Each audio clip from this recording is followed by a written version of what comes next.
اعوذ باللہ من الشیطان الرجیم بسم اللہ الرحمن الرحیم۔ آج کے درس میں ہم انشاءاللہ سورہ جاثیہ کی آیت نمبر 14 سے 17 تک پڑھیں گے۔ ارشاد باری تعالیٰ ہے، قُلِ الَّذِينَ آمَنُوا،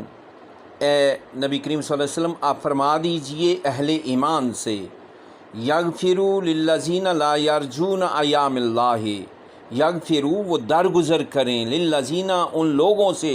لا یرجون جو امید نہیں رکھتے ایام اللہ اللہ کے دنوں کی۔ اللہ کے دنوں سے مراد کہ جب کسی قوم پر کوئی عذاب آتا ہے، یعنی جن قوموں پر عذاب آئے، یہ جو کافر ہیں اس بات پر یہ یقین نہیں رکھتے کہ وہ اللہ کی طرف سے آئے، تو اللہ فرماتے ہیں کہ اے محبوب اب بھی آپ اہل ایمان سے فرما دیں کہ وہ ان لوگوں سے درگزر کریں جو اللہ کے ایام پر یقین نہیں رکھتے۔ اہل ایمان کو تلقین کی جا رہی ہے کہ وہ مشرکین کے مخالفانہ رویے سے دل برداشتہ نہ ہوں۔ یہ جہالت میں ڈوبے ہوئے گمراہ لوگ ہیں، انہیں ایام اللہ کے بارے میں کوئی کھٹکا اور اندیشہ ہے ہی نہیں،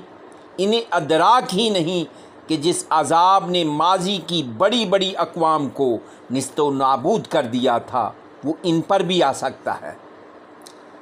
کیوں؟ لیجزی قومن، تاکہ وہ بدلہ دے اس قوم کو بما کانوا یکسبون، ساتھ اس کے جو وہ کمائی ان کے ہاتھوں نے کی، یعنی انہیں ابھی مہلت دی جا رہی ہے، جو یہ دنیا میں عمل کریں گے، جو یہ کام کر رہے ہیں، آخرکار اس کا بدلہ انہیں بھگتنا پڑے گا۔ من عمل صالحا فلنفسہ، جو کوئی بھی اچھا کام کرے گا، عمل صالحا نیک اعمال کرے گا، فلنفسہ تو اس نے اپنے ہی بھلے کے لیے کیا، اس کا فائدہ اسی کی اپنی ذات کو ہوگا۔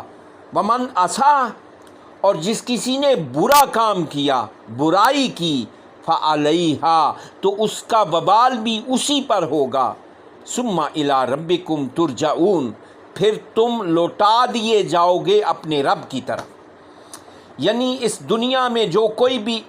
نیک اعمال کرے گا تو اس کا اجر بھی اسی کو ملے گا، اور جو کوئی برائی کرے گا قیامت والے دن اس کا برائی کا وبال بھی اسی کے ذمہ ہوگا، اور پھر تم دنیا سے اپنے رب کی طرف لوٹا دیے جاؤ گے۔ وَلَقَدْ آتَيْنَا بَنِي إِسْرَائِيلَ الْكِتَابَ وَالْحُكْمَ وَالنَّبُوَّةَ،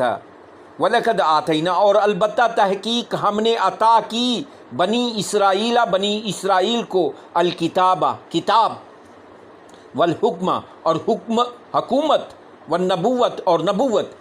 یعنی بنی اسرائیل کو ہم نے کتاب تورات کی شکل میں، انجیل اور زبور کی شکل میں کتاب عطا فرمائی، اور ہم نے ان کو حکومت عطا فرمائی اور نبوت ان میں جاری کی۔ وَرَزَقْنَاهُم مِّنَ الطَّيِّبَاتِ، اور ہم نے انہیں رزق دیا من الطیبات پاکیزہ چیزوں میں سے،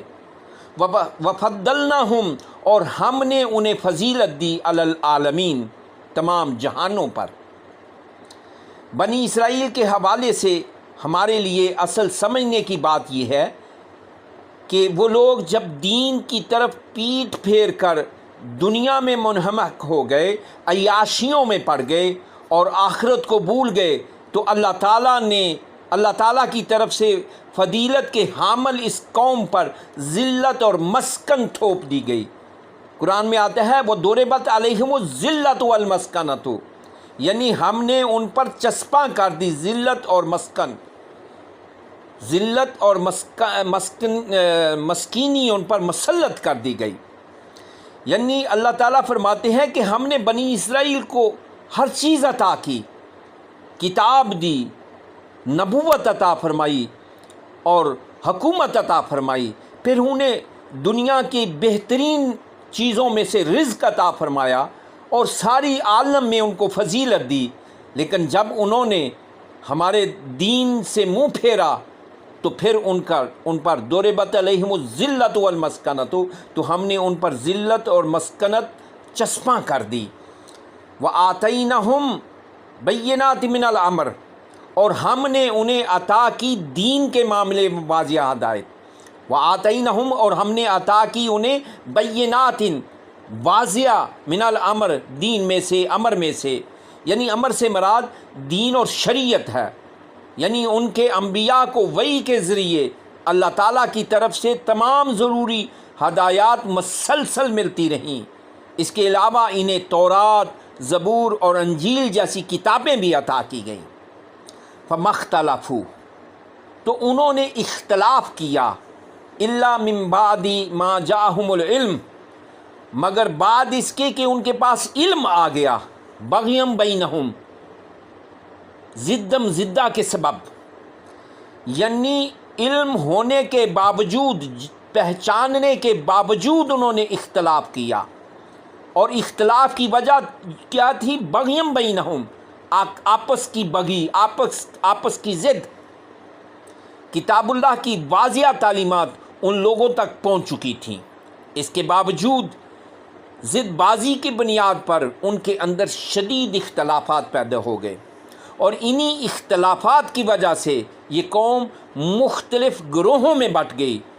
پہلے یہود اور نصارہ الگ الگ ہوئے، پھر ان دونوں گروہوں کے اندر باہمی ضدم زدہ کے باعث مزید کئی فرقے بن گئے۔ دراصل کسی قوم کی صفوں میں اختلاف کی بنیادی وجہ غلبہ حاصل کرنے کی وہ خواہش ہوتی ہے جو اس کے ہر دڑے میں پائی جاتی ہے۔ ان اختلافات سے تفرقہ بازی جنم لیتی ہے، جس کے باعث بالآخر اس قوم کا شرازہ بکھر جاتا ہے۔ ان ربک، بے شک آپ کا رب، یقضی، فیصلہ فرمائے گا، بینہم، ان کے درمیان، یوم القیامت، قیامت کے دن، فیما کانوا فیہ یختلفون،